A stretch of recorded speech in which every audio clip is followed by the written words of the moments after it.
20일 로이터 통신이 TV 아사히를 인용.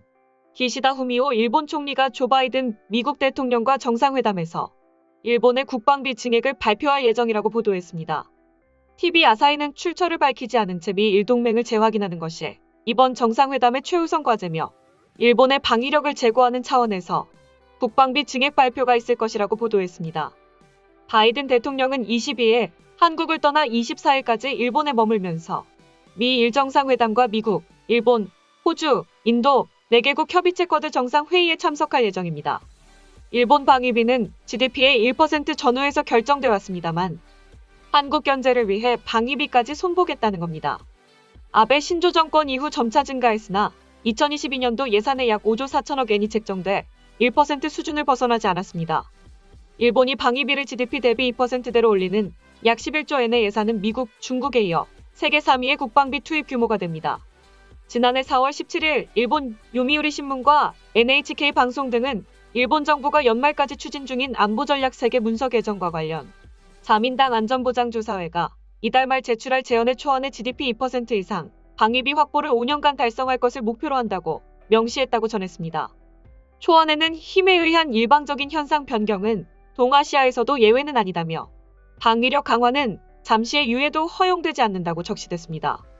중국의 군사력 확장과 북한의 미사일 핵 위협, 한국과의 독도 분쟁이라는 기존 환경에 러시아의 우크라이나 침공까지 더하면서 일본의 방위력 강화 필요성이 더 커짐에 따른 판단이라는 얘기입니다. 2020년 세계 9위에서 3위로 단번에 6계단을 뛰어오르는 것입니다. 한편 일본의 정부 부채 비율은 2021년 GDP 대비 256%로 미국, 영국 등에 비해 세계 최대급입니다. 하지만 일본 정부의 국채 발행 대부분인 90%는 다른 나라들과 달리 대부분을 일본 금융기관들, 즉 일본 국민이 소화 보유하고 있기 때문에 대외 부채로 남지 않습니다. 그러나 일본은 심각한 고령화와 저출산 문제, 인구 감소 국가로 분류돼 경제 미래는 절대 긍정적이지 않다고 평가받고 있습니다.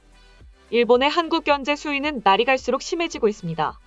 일본 정부가 17일 한국이 다케시마 남쪽에 우리 측 배타적 경제수역 이이지에서 해양조사를 실시했다고 반발했습니다. 극우 성향의 집권 자민당 간부는 한국이 기시다 후미오 총리의 얼굴에 똥칠을 했다고 폭언을 했습니다. 일본 정부 대변인인 마스노 히로카즈 관방장관은 이날 기자회견을 통해 한국의 국영기업이 다케시마 남쪽에 일본 이이지 내에서 해양조사를 실시했다고 말했습니다. 이어 해당 수역에서 해상보안청 순시선이 적절한 조치를 취했다고 밝혔습니다. 이어 우리는 한국 측 선박이 일본 이이지에서 조사 활동을 한 것이라면 용납할 수 없다는 뜻을 외교 경로를 통해 한국 측에 전달했다고 덧붙였습니다. 앞서 NHK 등은 일본 외무성을 인용해 지난 9일에서 12일 한국 국영기업의 의뢰를 받은 노르웨이 선적 해양조사선이 케이블을 수중에서 끌면서 항행하고 있는 것을 일본 해상보안청 순시선이 확인해 조치를 취했다고 보도했습니다. 하야시 요시마사 외무상도 이날 참의원 위원회에 참석해 해상보안청이 한국 측 조사선에 대해 주의 환기 등 조치를 취했다고 밝혔습니다. 이에 대해 상당수 의원들은 이번 일이 한국의 새 정부 출범 시기에 이뤄졌다며 자국 정부의 강경 대응을 촉구했습니다. 이에 대해 정치 전문가들은 한국은 최근 독도와 후쿠시마 오염수 방류 문제 등 모든 사안을 강경하게 대응하고 있는 상황이라며 일본 총리가 당황한 나머지 한국과 전쟁하겠다는 말실수까지 나온 상황이다. 바이든 정부에서도 일본에 가면 안 될 것 같다는 말이 나올 정도로 일본 외교가 심각한 수준이라고 전했습니다. 다음은 해당 소식을 접한 일본 네티즌들의 반응입니다. 전제로 노르웨이 선적이라고는 하지만 조사선 같은 배가 다케시마 주변을 맴돌고 있었다는 것을 정말로 일본 정부는 파악하고 있었을까? 만약 똑똑히 파악하고 있었다면 그 시점에서 선박에 직접 인검등을 할 수 있었을 텐데 하지 않았던가? 좀 더 후의 실태를 알았다면 그것은 언제 시점인가? 우선 그것을 밝혀라. 어느 쪽으로 넘어져도 일본 정부로서는 불명예스러운 일이지만 우선은 어땠는지 궁금하다. 자민당 내에서 이견이 나온다면 그런 사람들이 문책결에 결의를 내면 된다. 기시다 씨로서는 한국에 당할 수밖에 없다. 지금의 정권의 지지율이 오르고 있는 것은 정권을 지지하고 있는 것이 아니다. 우크라이나 문제로 나라를 지키는 것은 그나마 자민당뿐이라고 생각하는 것이기 때문에 우연에 따른 것으로 누가 총리가 되어도 지금의 지지율은 있을 거라고 생각한다. 하야시를 경질해 주었으면 좋겠지만 기시다는 거기까지의 결의는 없을 거라고 할까.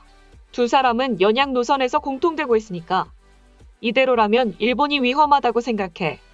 한국, 중국과 오랫동안 비즈니스를 통해 그들의 본질 같은 것을 터득했지만 일본인을 생각하는 상냥함이나 신사적 행동은 나약함으로밖에 느껴지지 않는다.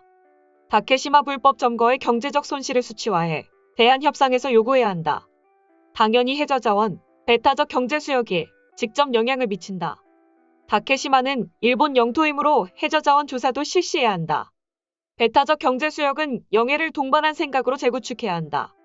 국제사법재판소 회부를 외교교섭의 전제로 하고 영토 탈취에 따른 직접적인 경제 손실 보상도 전제로 받고 싶다. 한국은 일본이 진심이 아니라고 믿고 있다. 외무상이 신 대통령 취임식 참석에 맞춰 다케시마 해저 조사를 실시했다. 일본 정부는 다케시마만큼은 양보할 수 없다는 의지를 미국에 통보해 향후 교섭에 임하는 것이 가장 중요하다. 얼마 전 미일의 외교단을 보내면서 다케시마로 드론 측량을 한 지도 얼마 안 됐다. 상대방이 클레임을 붙이지 않을 것 같은 타이밍에 보식에게 시류 지배를 어필하는 것은 한국의 상투 수단일 것입니다.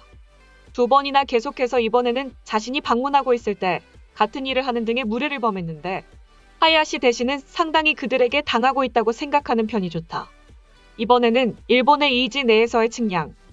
이는 자국 영해의 확대를 노린 행위라고도 볼 수 있는 중대 사안 아닐까요? 지금까지의 상황을 보고 있으면 임 총리의 싹은 없어졌다고 생각합니다만 이대로라면 기시다 총리의 재선에도 영향을 미칠 거라고 생각해요. 일본 국민의 상당수를 혐한으로 만든 것은 어디까지나 한국 측. 우리나라는 여당도 야당도 반일 혹은 용일이제 이미 반일이 국시가 되었다고 해도 과언이 아닙니다. 역대 정권은 반일을 이용했고 이제 역사교육에서도 반일을 가르치고 있는 세대가 우리 사회에 침투했습니다.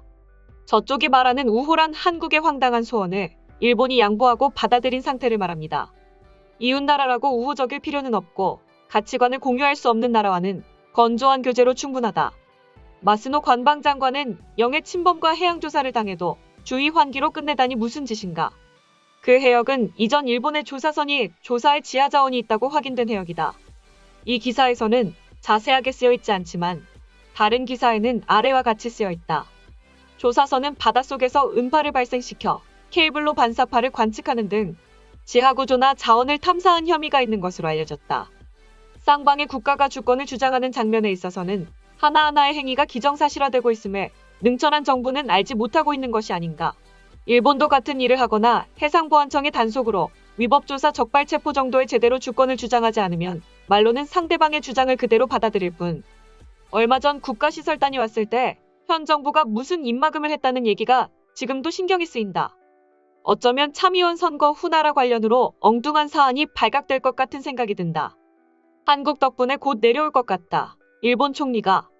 일본 정부의 대응에 조금 더 뼈가 있을 줄 알았는데 야마구치 출신의 정치인은 출세는 빠르지만 좋은 정치는 하지 않는 것 같다. 메이지 정부는 조슈세가 리더십을 취했지만 세 차례의 대전쟁을 일으켜 많은 국민을 희생시켰다. 그냥 기시다 내각은 내려오는 것이 맞다. 소식 마치겠습니다. 오림박스는 내일도 최선을 다하겠습니다. 감사합니다.